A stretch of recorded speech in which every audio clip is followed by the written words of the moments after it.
Hey everyone, you are listening to the Self-Awareness Journey podcast. This little banter is about a car ride long and features your hosts, JJ Parker and Melissa Albers. JJ owns a tech company and Melissa has been a coach working with influencers for the last 18 years. So JJ, this week I had lunch with a friend and peer that I haven't seen for a really long time. And this person had reached out to me asking to get together. And I had just been hearing a lot of stories about this person in the last several weeks that were leading me to believe that this person was in not a very good spot. That is unfortunate. I know. And what's funny is that I know her really well. And the stories that I heard, you know how you never want to believe a story, but the stories that I heard, I just had an intuition were true. You know what I mean? Like she just wasn't in a good spot. And when she's not in a good spot, she is not her best self. And when she's not her best self, she acts out sort of in a way that's not really very authentic. And really, frankly, I can't stand that. I can't stand it. I can't stand that misalignment to the point where I said yes, but I was dreading it so much. From the moment I said yes, I was dreading it. Yeah, you were dreading it for like the whole week or more. Yeah, I know. I know. You even called me like hours before that. Oh, I did. Like, I'm so dreading going. Yeah, help me figure out how to get through this. Like, help me. You were very pragmatic too, by the way, I might add, but that's a separate topic. But well, it's interesting to think about, like, talk about dread, right? Like all the time we are in situations where like we don't want to go do a thing. We don't want to go meet a person. And we sit and think about it for days or weeks ahead of time. Yeah. And you know what? As per the self-awareness journey, dread, I didn't actually realize is one of my triggers. But dread is huge for me. When I think about dread, like, and specifically self-awareness and like where I feel dread, like in my body, like that's a very physical response for me too. I think that's probably, well, it's pretty deep. It's almost like in my intestines. Oh, it's in your stomach though, in your lower stomach. Oh, interesting. And it's just like, it feels like, you know, like there's a wall and I just can't get through it. Right. Oh. Like there's a resistance pushing on me all the time. It's funny because as much as you and I talk about being self-aware and like understanding feelings and stuff like that, I honestly don't know how I missed this for so long. This feeling of dread. I hate it. I hate the feeling of dread. It makes me anxious. It leads to all sorts of other storytelling. And for me, when I feel dread, it's right in the very solar plexus. And it feels like a huge magnet, like a rock. And then it just weights my shoulders down, like everything is right in that center place. And oh my gosh, was it ever pervasive going into that? So that like constant physical feeling makes your brain go crazy. Totally. Yes. Right? Like all you do is think about it constantly, right? Yeah. And then, like you said, that turns into manufacturing tons of stories about like what could be, right? And you start just thinking like, this could happen, that could happen. And you start manufacturing scenarios that aren't true. Yes. And manufacturing emotions that aren't true and feelings, because now if I just like trace this a little bit down further, the dread was because, first of all, I just dreaded having any kind of conversation that wasn't going to be authentic. I can't stand doing that anymore. Being with somebody that's not willing to be authentic. So I was dreading like, I don't want to do that. I can't do that. What if it starts a conflict? what if? So I went into this whole fear mode of all of these things that could happen. And the fear and anxiety were almost as great as the baseline feeling of dread. So that's interesting. Like it elicited all sorts of other things. So why do we dread things? Like, what is that? Like, what's the reason for that feeling? I like, for me in this particular situation, I'd be really interested to hear what you think too. I'll just go first. So I think, like, for me, this situation in this scenario, I think I was dreading it because I was fearful of not knowing how to really handle the situation, or fearing I wasn't going to be good enough, or I wasn't enough for the conversation. And what I so wanted, so that was the other thing, is like, I really wanted to steer it. I wanted to steer the conversation in a particular direction, but is that really fair? You know, like, is that right either? And so then again, it just brought up all this insecurity.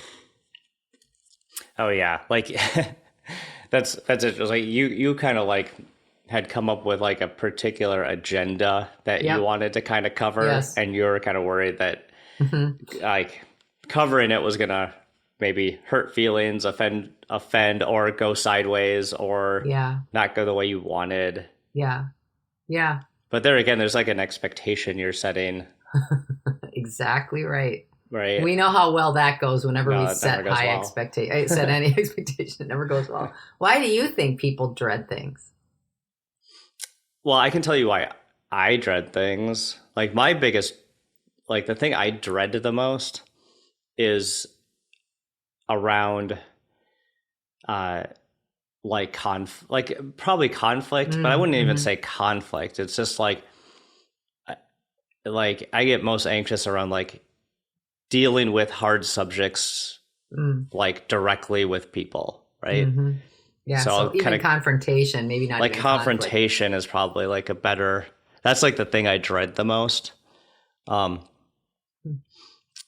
I don't know why. It's something because I don't want to hurt somebody. I don't want to like say the wrong thing and have it be taken the wrong way, right? Like I'm worried that like what my intentions are and what that confrontation might result in would be different, right? Yeah.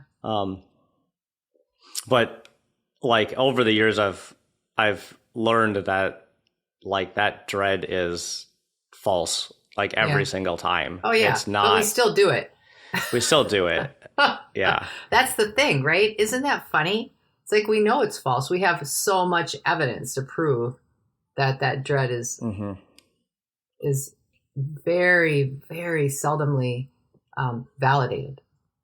Yeah. So I always I often like to go back to this like what's the monkey brain purpose for these feelings? Right? Yeah. Let's go in the woods again. But really, like I'm not exactly sure what it is. It's like what's the survival instinct for this particular emotion? It's like I don't know, like okay, in the morning we need to wake up early and like get all our stuff and hike the Oregon Trail to California or something. Like I don't know what it is. It's like we have to move camp. We need to move the tribe. Like we're worried about something, or maybe it's what you said. It's more about like doing things that make us not feel like we're good enough or we're contributing enough or like we've offended people and now it's a security thing. That's interesting because you know what? We do have lots of, like I have, as a matter of fact, my old roommate and I used to make jokes and we would say things like, whenever something was coming up that we didn't want. So we never used the word dread and we weren't even realizing we were having a really funny conversation, but we would be like, oh, that's okay. We can eat when we get there. We can sleep in the car. We'll pay it on the 15th. And we started listing all of these standard comments that we made in our early 20s as a self-soothing technique about something we were dreading. Yeah. That's funny. Yeah. When we go on like family vacations, I always say like, like there's stores wherever we're going. Like, like we don't have to think of every possible thing we could possibly need. Like there's stores all over the whole country, the whole world. In fact, we're happy to sell you stuff if you forget. Stop being so pragmatic. That's not fun.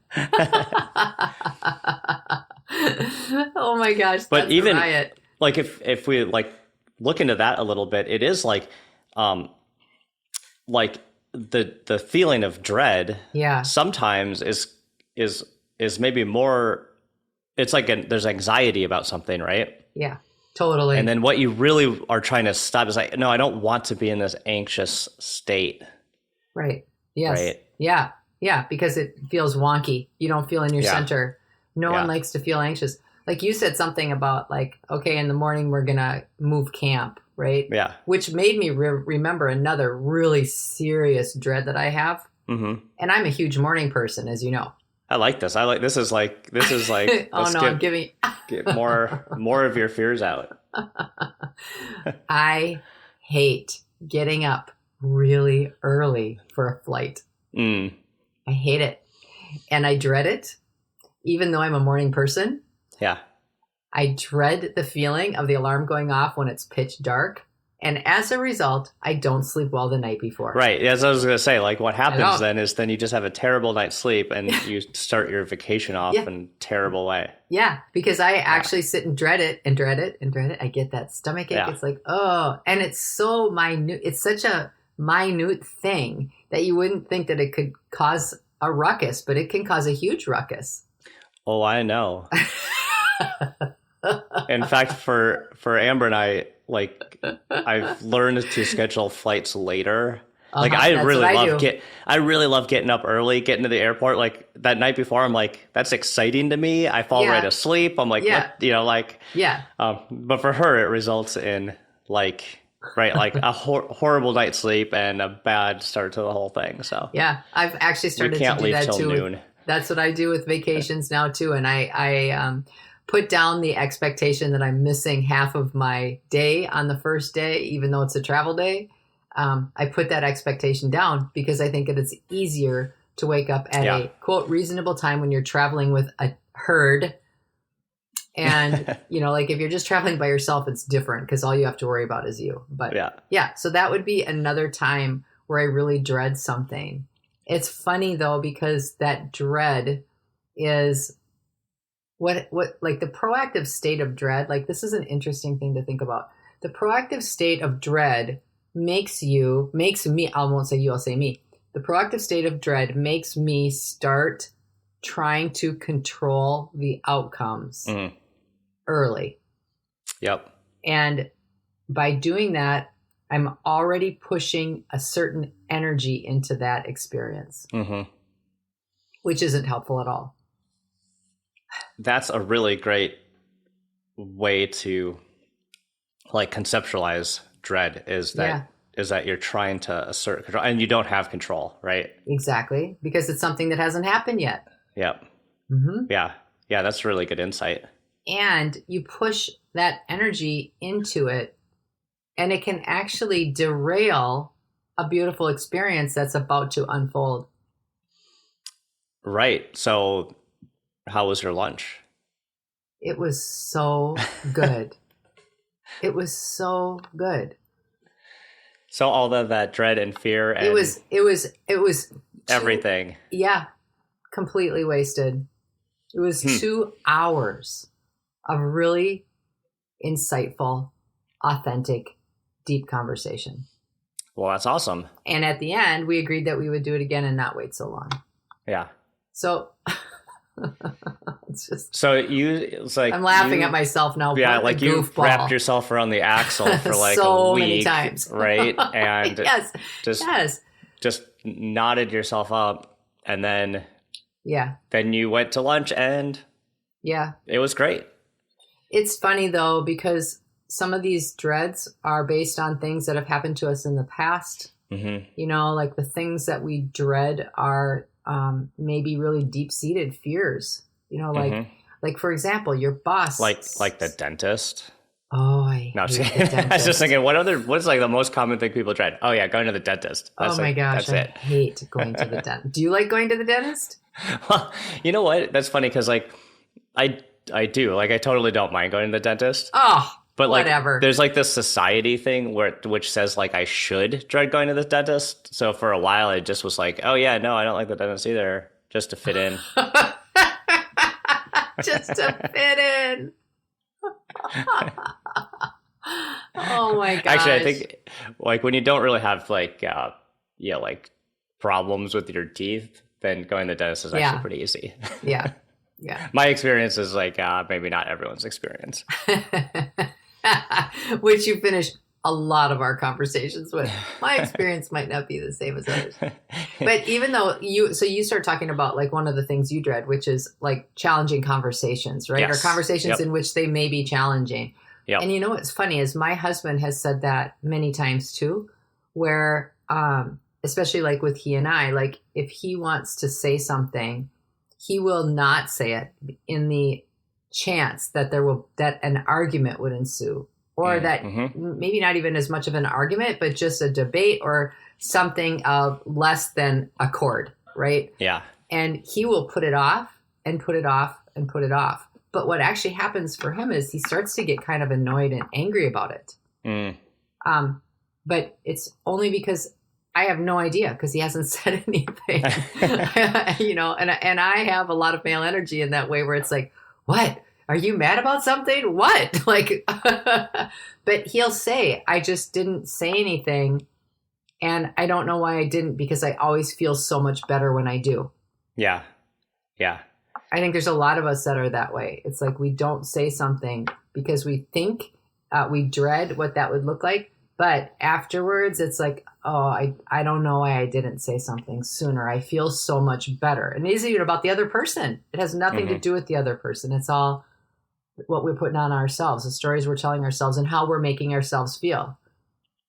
Yeah. And I'll say, like, from my experience, every time I do have a challenging conversation head on, it's better for both people, like every time.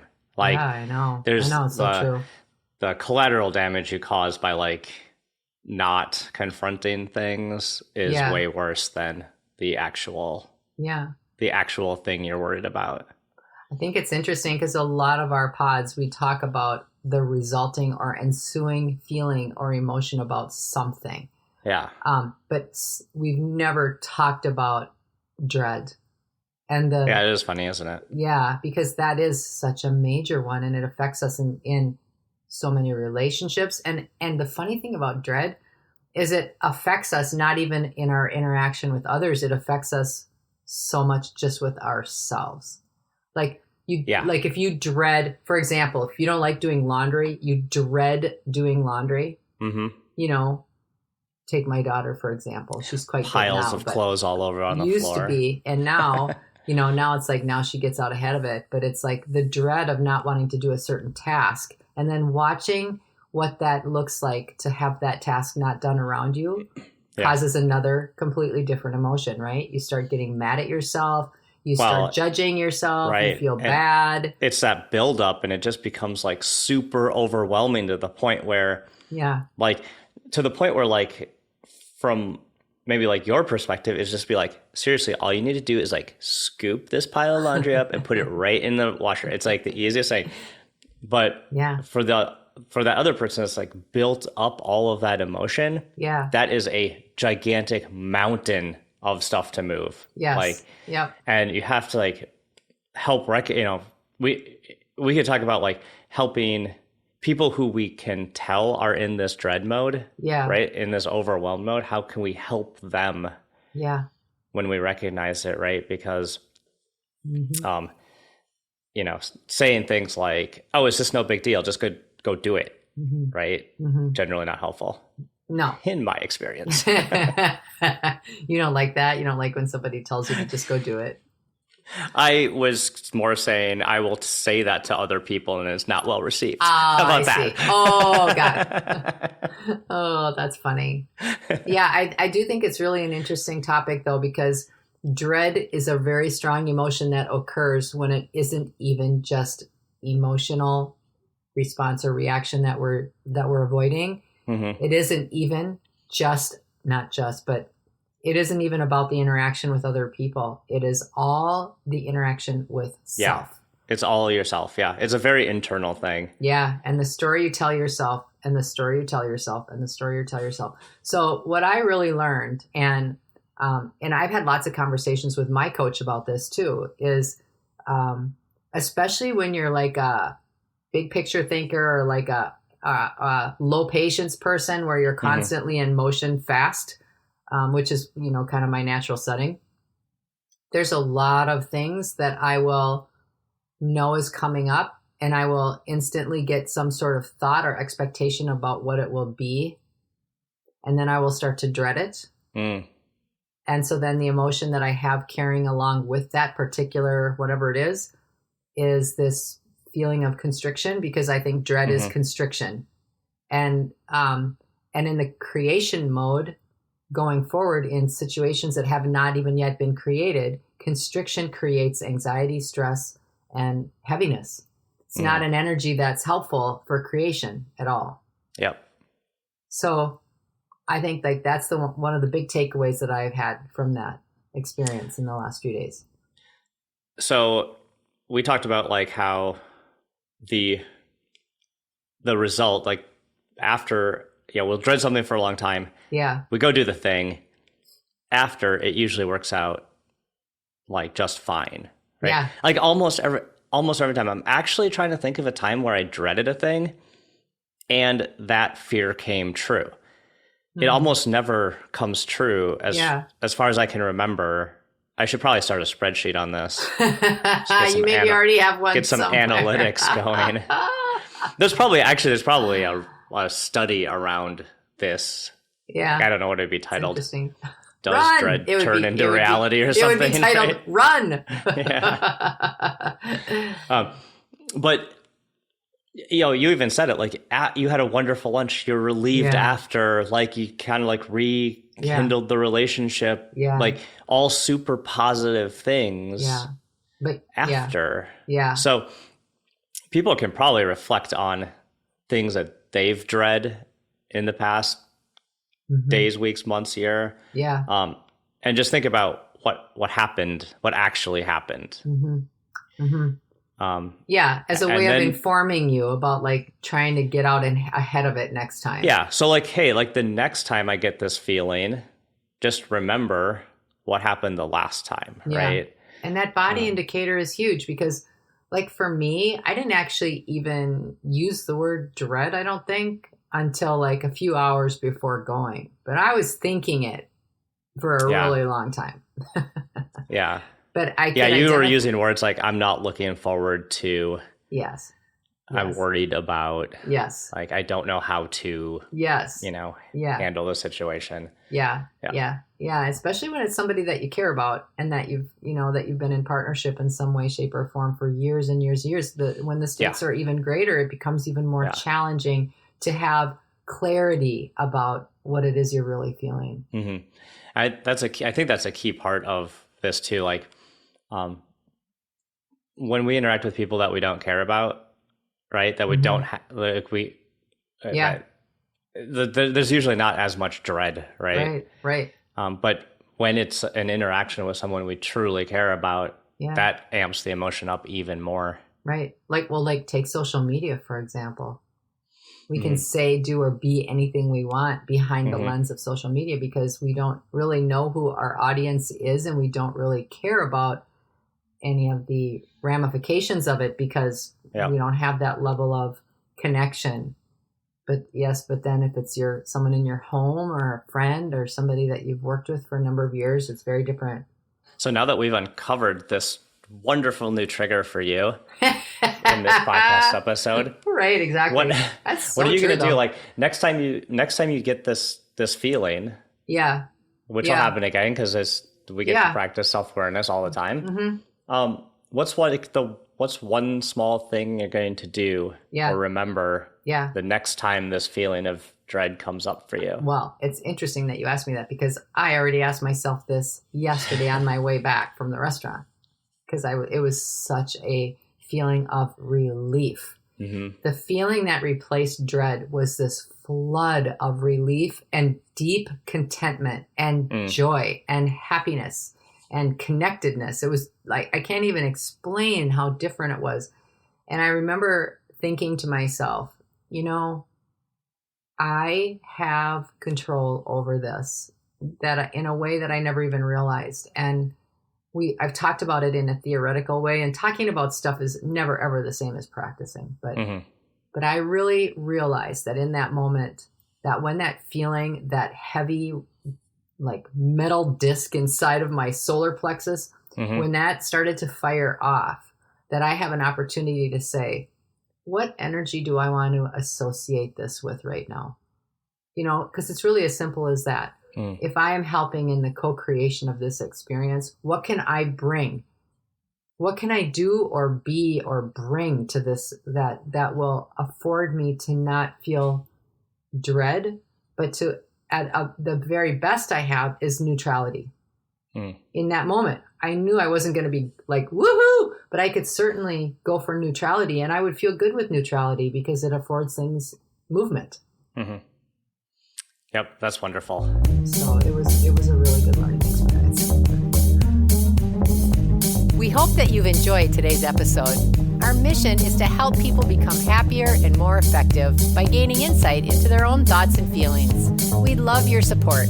First, share this podcast with anyone you think might enjoy it. Second, leave us a rating or review on your favorite podcast site. This helps others discover the podcast so we can reach more people. Third, sign up for our newsletter at theselfawarenessjourney.com. This will help us communicate better with you and build our community. Thank you so much for joining us in the Self-Awareness Journey. We'll see you next week.